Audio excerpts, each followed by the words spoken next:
Isang mapagpalang umaga sa ating lahat. So, dumating ako dito sa lugar kung saan nakatira yung mama ko mga tol.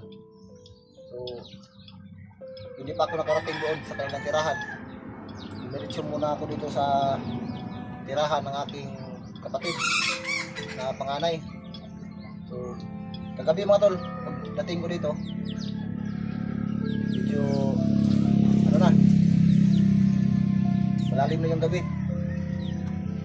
Pero bago yung mga tol, kape muna tayo mga tol.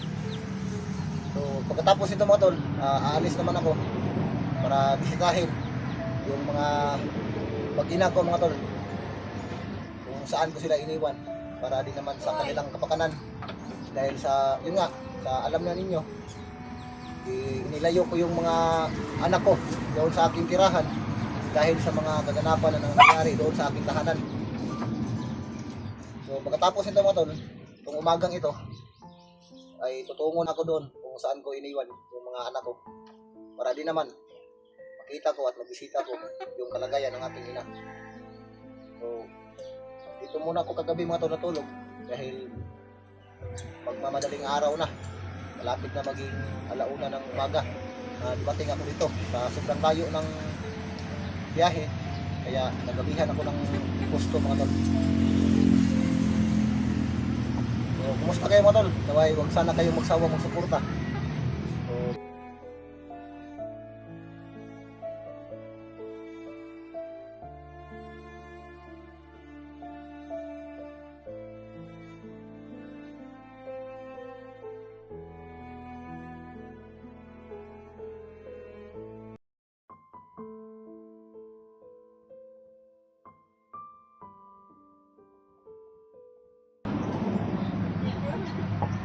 So, yun. So, hindi na ako mag-video dito sa paligid mga tol, baka matungkol tayo ng mga monitor tayo ng mga kalaban natin.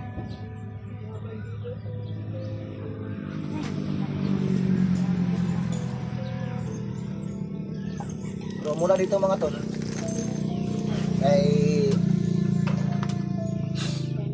medyo may kalayuan pa na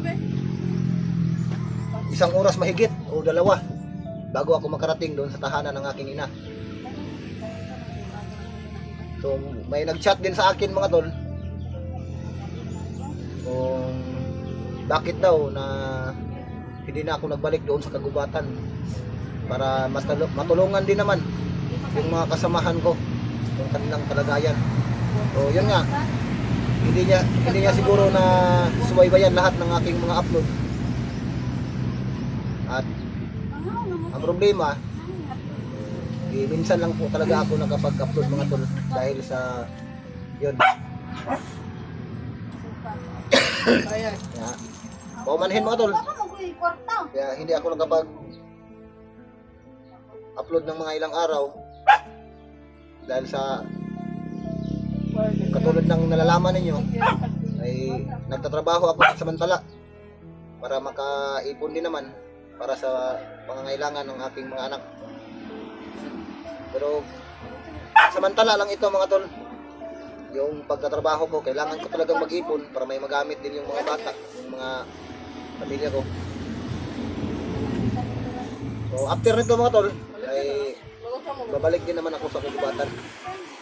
Lalo na ngayon dahil may nag-send sa akin tungkol kay AJ. So, yun mga tol, kailangan ko pa talagang mag-ipon mga tol. Dahil sa araw-araw na pangangailangan ng aking mga anak. Asa na mag-ikuha? Asa mag-ikuha? So, ito may mga aso din dito. Ito yung sumalubong sa akin kagabi. Napakatapang. Yung pinakain ko, nagkakasundo pa kami.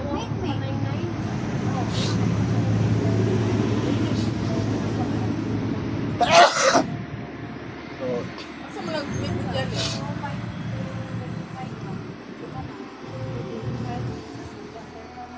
ito yung ate ko mga tol, asawa ng kapatid ko na lalaki. At itong nakatalikod, Asa magkita? ito nakatalikod mga tol, asawa din ng Yung kapatid ko na balak lalaki. yan, balak yan. Walang ibang magandang balat ng Wala. kawayan dito.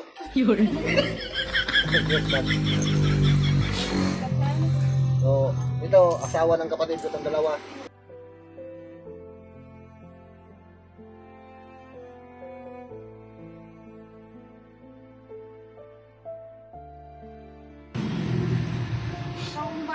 So, bago yun mga tol, mag-ikot-ikot muna tayo dito. So, medyo malayo ito mga tol. Hindi na siguro tayo matuntun ng mga ano dito. Mahirap to i-trace tong lugar na to. Kung sakaling i-monitor tayo ng kalaban.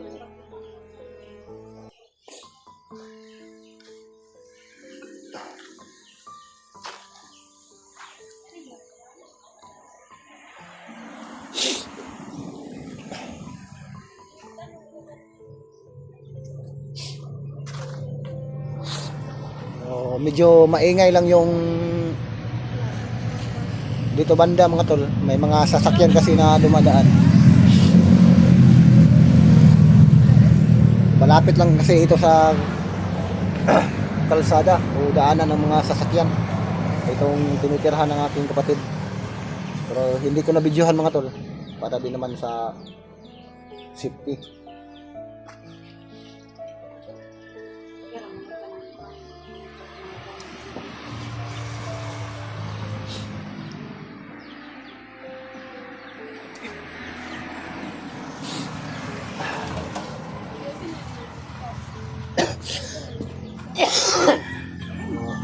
Medyo masama pag yung pakiramdam ko mga tol. Kasi yun nga, may lagnat ako tapos sinuubo ako mga tol. Dahil siguro sa Shopbox naman. init. Dahil yung trabaho namin minsan doon kami na buong araw kami na bilad sa araw. Hindi, naga sa TikTok din. TikTok yan ko na siya. Shopbox. Ilang ka na nun? Dugi!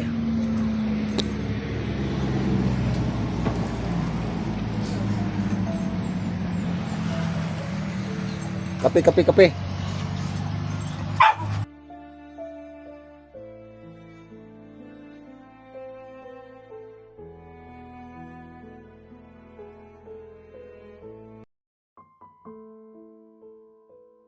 Bugay lagi ng kuan.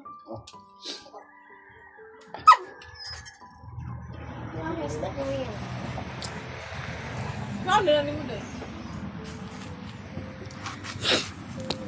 Kaon mo? Ha? Paglulit Diri. ko mo. Ay, diri. Ali.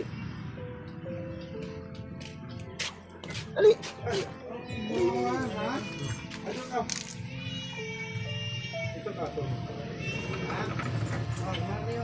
Mana? Urut na. Urut na, urut na. Napay draw a prize. Urut na, ubus na.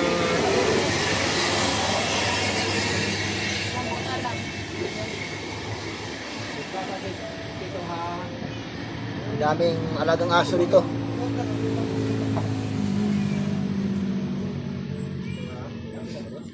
Apat yung aso, puro puti.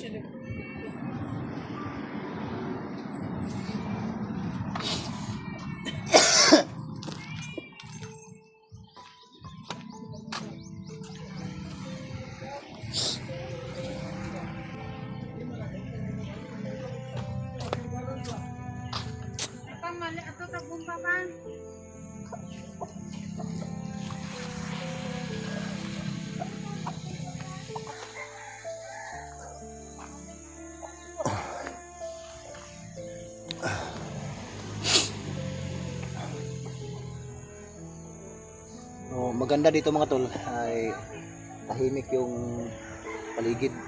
Tapos kapag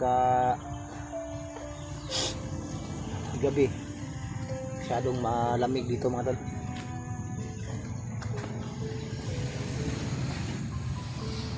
So pagkatapos nito mga tol, tulad ng sinasabi ko kanina, ay tutungo na ako doon sa tirahan ng aking mama. para alamin yung kalagayan ng aking ina doon, mga tol. Dahil ilang araw na rin na hindi ko nakita yung kalagayan ng aking mama.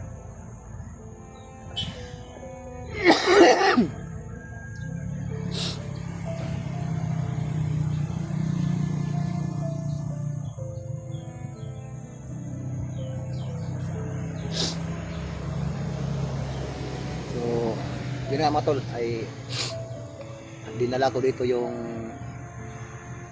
mga ano ko, mga anak ko, nilipat ko sila mga tol. So, huwag kayong mag-alala mga tol, ay safety yung mga pamilya ko dito mga tol. Pero mula dito, medyo may kalayuan pa. So, hindi ko na lang videohan yung daan. So, kahit dito man lang, para hindi tayo maano, para din naman sa safety ng aking mga anak. So, pagdating ko dito kagabi, tulog na silang lahat. Buti na lang nagising pa yung kapatid ng lalaki.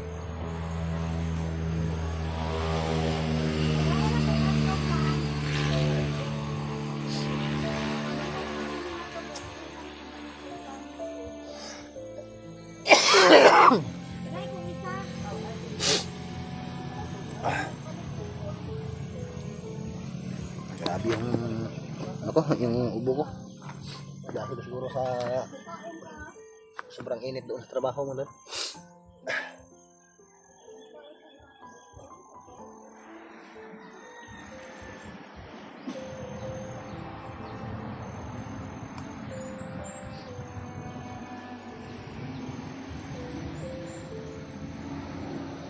Dito ko muna pinapaaral yung mga anak ko mga tol.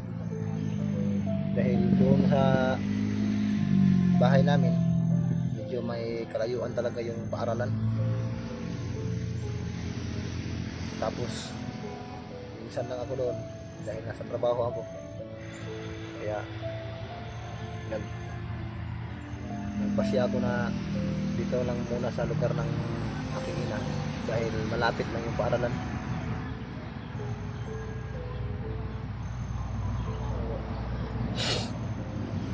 Mahina talaga yung boses ko mga tol dahil may ubo ko.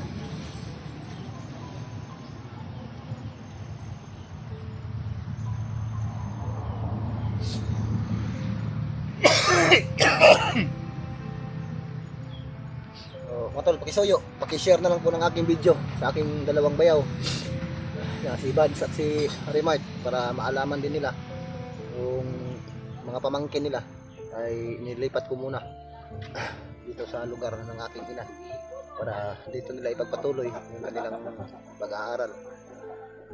Dahil kung doon sa aming tahanan ay medyo delikado mga tol.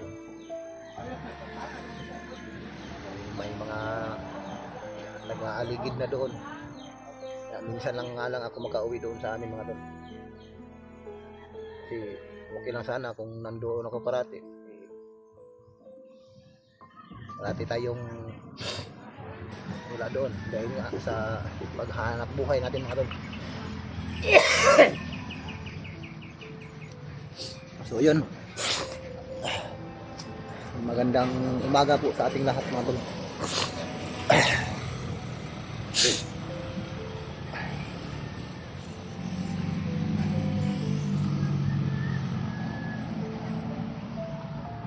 So madali lang ako makasakay dito banda mga tol patungo doon sa bahay ng aking mama dahil nasa tabi ako ng daan, pero hindi ko na lang ipakita sa video. Pinaulit-ulit kong sinasabi para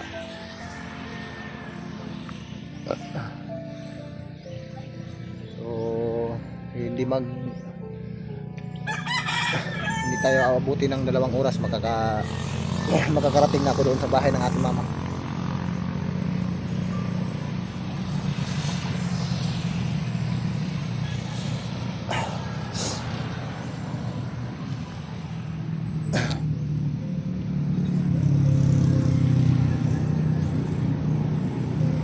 So yun mga tol, maraming salamat sa inyo at magandang umaga sa ating lahat.